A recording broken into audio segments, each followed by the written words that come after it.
नमस्ते प्रणाम। रीन यादव गीत चैनल पे जितने हमारे भाई बहनें हैं, जितनी यूट्यूब फैमिली हैं, सबको बहुत बहुत स्वागत है।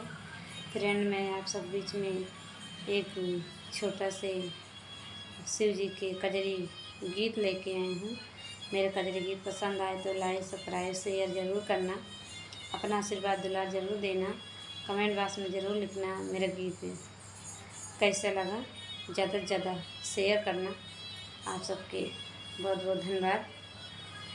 पीपर के पतवा में नेवता भेजवले, बोला शिव जी कहिया आई बाना। पीपर के पतिया में नेवता भेजवले, बोला शिव जी कहिया आई बाना।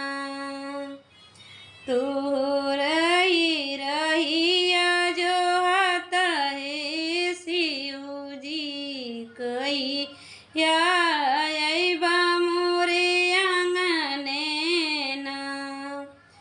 तोहरा रहिया जो आता है शिव जी कहिया अइबा मोरे आंगने ना। बीच आंगने शिव जी आसन लगाए, तूरा भांगिया का भोगवा लगाए, बोला शिव जी हिया अइबाना।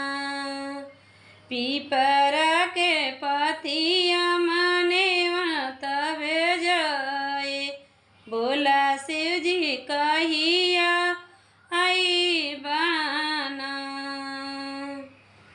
तूरे ने आए शिव जी काटी जइए दुखवा, खुशी होइए कुला परिवारवाना। तूरे ने आए शिव जी काटी जइए दुखवा, खुशी होइए पूरा परिवारवाना।